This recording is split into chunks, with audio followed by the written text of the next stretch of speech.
Olá, povo de Deus. Estou aqui me preparando para a live logo mais às 20 horas em ponto, quando nós estamos falando de 2 Coríntios, capítulo 8 e o capítulo 9.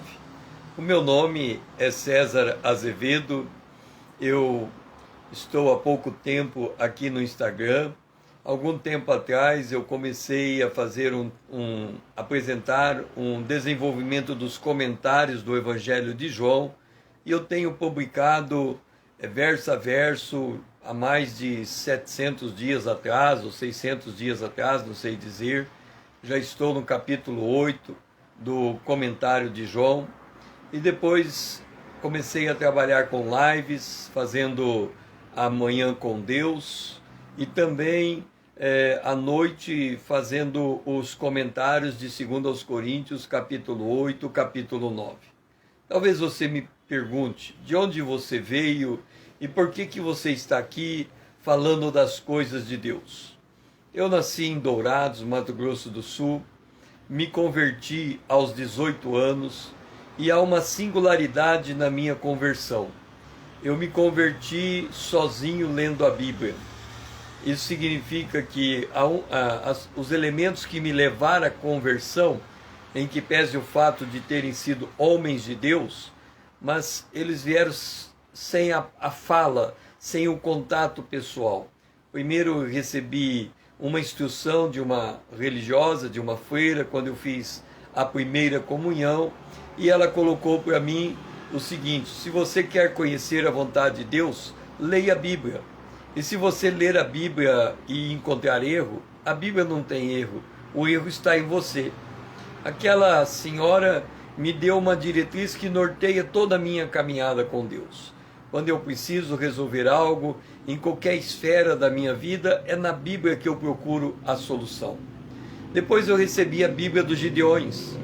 E a Bíblia dos Gideões me trouxe a curiosidade, porque na última página há uma decisão para receber Jesus como Salvador e Senhor.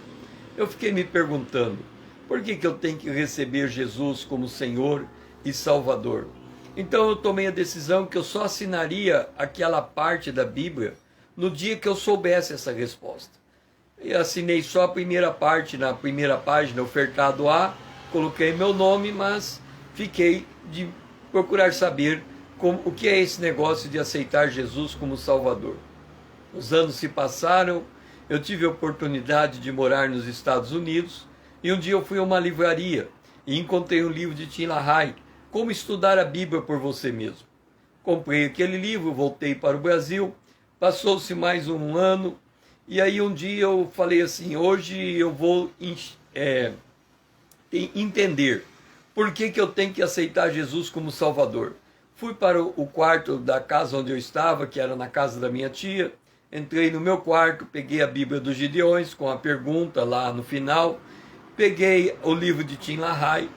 E ao ler o livro de Tim LaHaye, ele orientou o seguinte: se você não tem certeza da tua salvação, leia 1 João capítulo 1, leia a primeira epístola de João.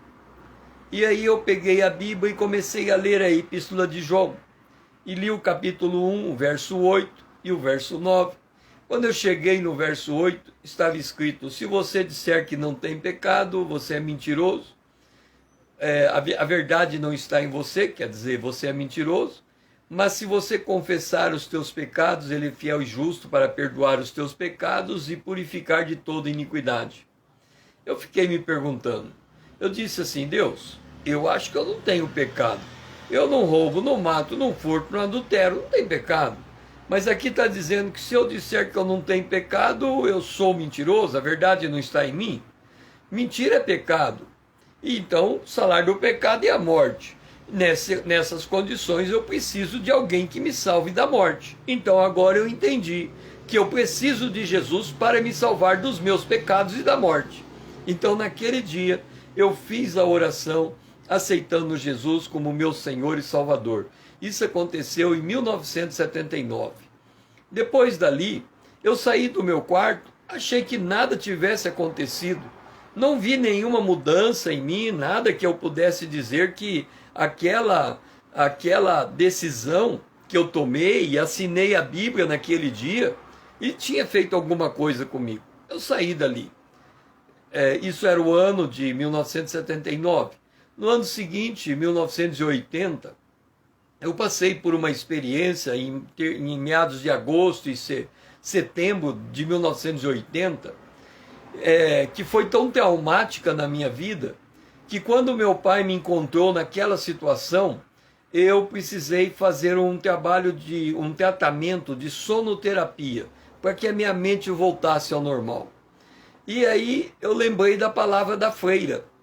Você precisa ler a Bíblia para entender a vontade de Deus. E eu decidi, em 1980, meados do mês de outubro, de que eu voltaria para a minha cidade. Eu estava na época em Niterói, no Rio de Janeiro. Eu voltaria para Dourados.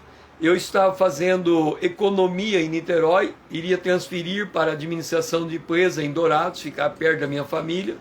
Mas naqueles anos em que eu estaria me formando como administrador, eu utilizaria todo o meu tempo livre para entender a experiência de salvação. Eu não conhecia nenhum crente, nesses 3 anos eu não conheci nenhuma pessoa que chegou para mim e disse, eu sou crente dessa igreja, daquela igreja, nada, eu não conhecia nenhum crente. Eu nem ia atrás, eu nem sabia que tinha. Eu sabia que tinha crente, mas não caía ficha para mim que na minha cidade podia encontrar algum crente. Mas o fato é que eu fui uma vez a Campo Grande, uma cidade próxima de Dourados. Ali eu conheci uma livraria evangélica, mas eu era católico, entrando numa livraria evangélica, muito meio sem graça, sem jeito. Mas o fato é que ao longo dos 3 anos naquela livraria, eu devo ter comprado entre 100 a 150 livros, a maior parte da editora Betânia.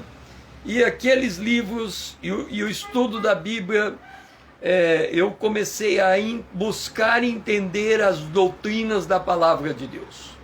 Foram 3 anos de pesquisa, mas foram 3 anos, não é de, como é que eu vou dizer, eu não pegava a Bíblia para estudar a Bíblia, eu tinha um objetivo para estudar. Eu queria saber qual era a vontade de Deus para mim em qualquer área da minha vida. Era essa pergunta que eu tinha. Mas junto com essa questão de estudar a Bíblia, veio um embate que depois eu discerni que eu tive um embate com as forças das trevas. Eu diria que eu tive um embate com Satanás. Como é que se dava esse embate? Eu estudava a Bíblia e aí eu encontrava uma verdade qualquer. Por exemplo, a salvação é só em Cristo Jesus. Na Igreja Católica eu era ensinado que a salvação estava na igreja. A igreja era a produtora da salvação. E na Bíblia está dizendo que a salvação é em Cristo Jesus. Em nenhum outro nome a salvação senão em Cristo Jesus. Então o diabo vinha até mim, né, e fazia uma inquirição. Ele falava, tá vendo? A salvação é na igreja, não é na Bíblia. E aí ele tentava me provar na minha mente de alguma maneira, que eu não sei explicar como, que era daquele jeito. E num primeiro momento eu entendia os argumentos, fechava a Bíblia, encostava ela do lado e ia embora. Passava 1 mês, 2 meses, eu voltava a pegar a Bíblia para estudar e aí vinha aquela pergunta de novo, mas eu não te disse que a doutrina verdadeira é esta e não aquela? Aí eu pegava, abria a Bíblia e dizia, está escrito, aqui está escrito. Então, por exemplo, ele dizia assim para mim, você não é salvo, você não tem direito à salvação, você não aceitou Jesus, é tudo fantasia da tua cabeça. Aí eu falava, mas como que eu vou provar a verdade? Então eu fechava a Bíblia, deixava encostado, 1 mês depois eu voltava, pegava de novo, ele vinha de novo, dizia, já não te disse que você não é crente, não é filho de Deus, que essa coisa não existe? Eu dizia, está aqui, ó, escrito.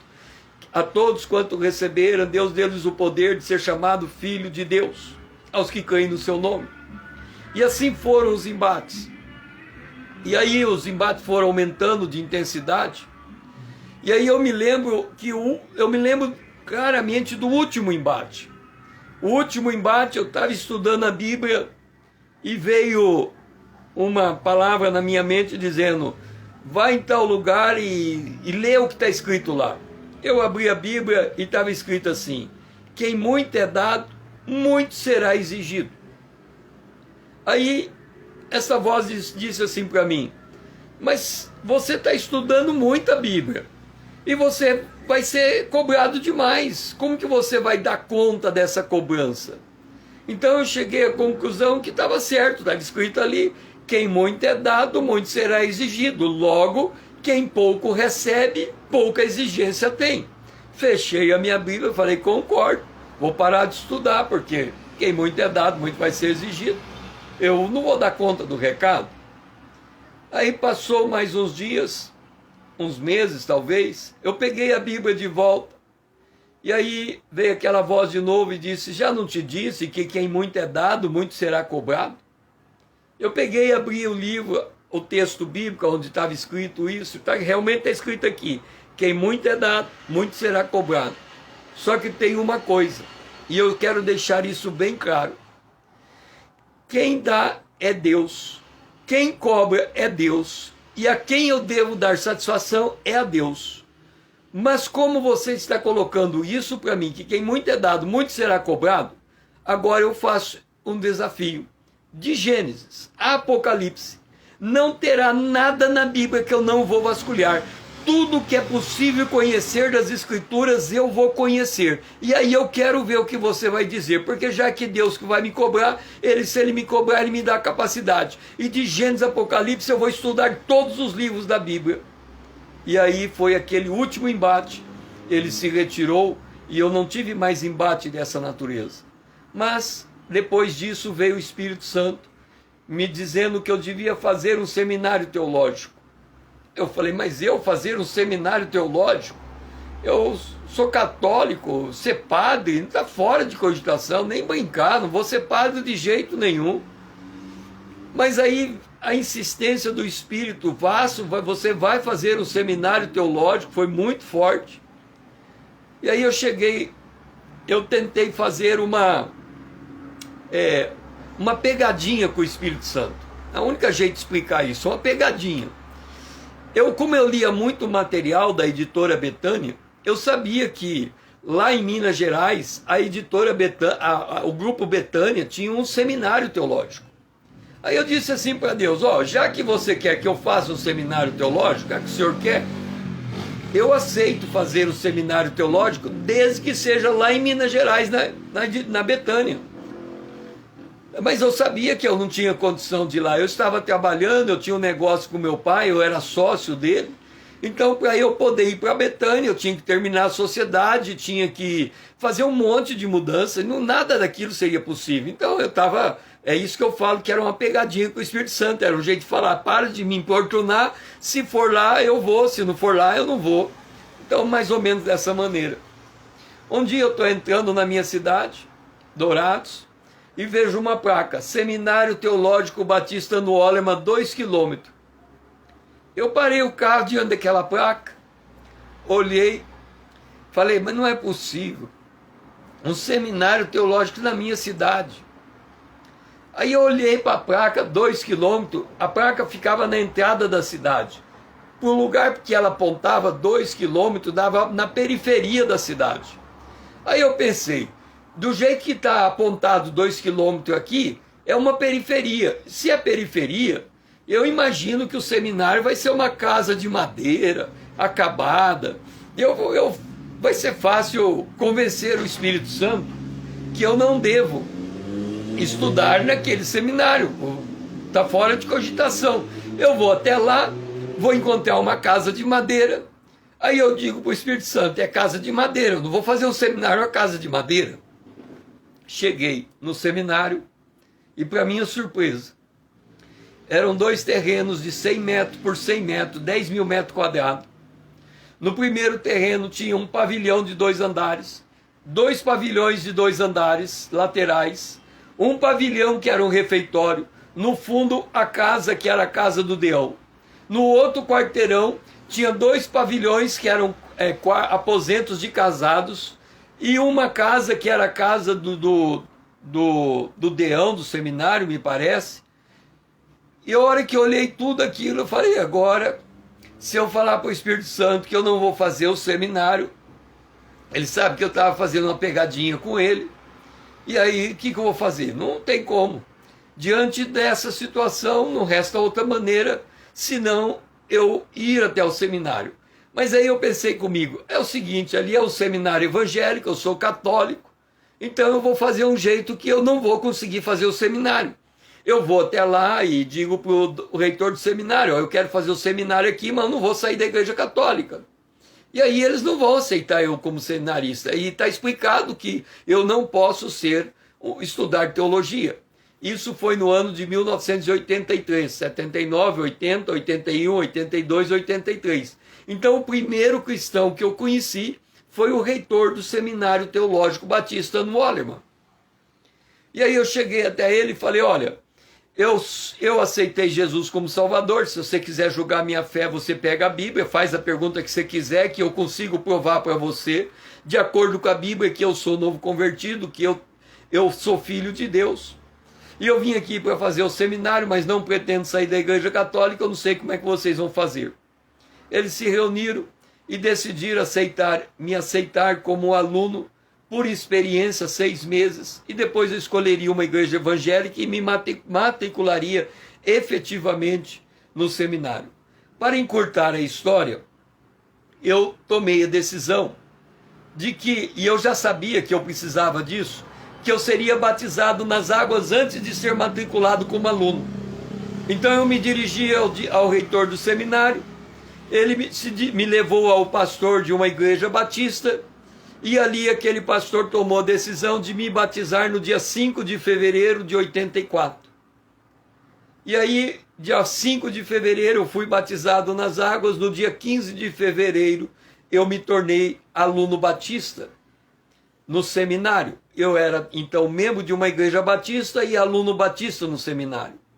O que eu não sabia é que havia diferenças teológicas entre os batistas e os metodistas e os presbiterianos e os assembleianos. Eu não sabia que havia essa divergência teológica entre as denominações. E a minha formação, como tinha sido feito no material da editora Betânia, ela tinha sido uma formação pentecostal.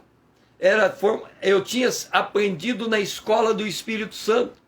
Então, com uns 3 meses, eu falei, mas eu estou numa igreja que não é exatamente a doutrina da maneira como eu a entendo. E assim, com 1 ano e meio de membro da Igreja Batista, eu saí da Igreja Batista e me tornei membro da Assembleia de Deus e ali permaneci por um tempo. Estou contando toda essa história da minha jornada, e ela é muito mais longa do que isso, para mostrar que o meu propósito é compartilhar a maneira como Deus trabalhou a minha formação cristã. É compartilhar a maneira como eu aprendi a andar com Deus. É compartilhar como é que nós podemos ser resilientes diante das provações, trabalhando em cooperação com Deus. E aí, em todas as áreas da minha vida, eu sempre fui fiel àquela instrução primeira que eu recebi. Se eu quiser conhecer a vontade de Deus, eu leio a Bíblia. E se eu ler a Bíblia e encontrar um erro, eu sei que o erro está em mim, não na Bíblia. Então, de alguma maneira, eu tenho que passar por uma concertação de Deus, movimentado pelo poder de Deus. Por isso, a frase que expressa aquilo que eu aprendi de Deus é esta frase. Nós devemos conhecer a palavra de Deus para sermos transformados pelo poder de Deus na imagem do Filho de Deus. E é isto que eu transmito o tempo todo. As manhãs com Deus têm esse objetivo. As lives que eu estou fazendo às 20 horas têm esse objetivo. Tudo aquilo que eu transmito na palavra de Deus, ela está embasada nesse conceito. Se eu conhecer de fato e com propriedade e com entendimento a palavra de Deus, eu sou transformado pelo poder de Deus. E se eu sou transformado pelo poder de Deus, eu me torno a imagem de Cristo. E se tudo isso acontece comigo, eu ando com Deus. É isso que eu quero transmitir para vocês em todas as oportunidades que eu estiver junto com vocês aqui no Instagram, fazendo então do Instagram a minha própria casa, a extensão da minha casa, a extensão da minha vida, a extensão daquilo que eu vou compartilhar no dia a dia com vocês. Que o Senhor seja louvado e que essa live possa realmente fazer com que você identifique um pouco quem sou eu, o que eu faço, ou qual é meu propósito e por que eu estou aqui. Que possamos nos encontrar logo mais às 20 horas.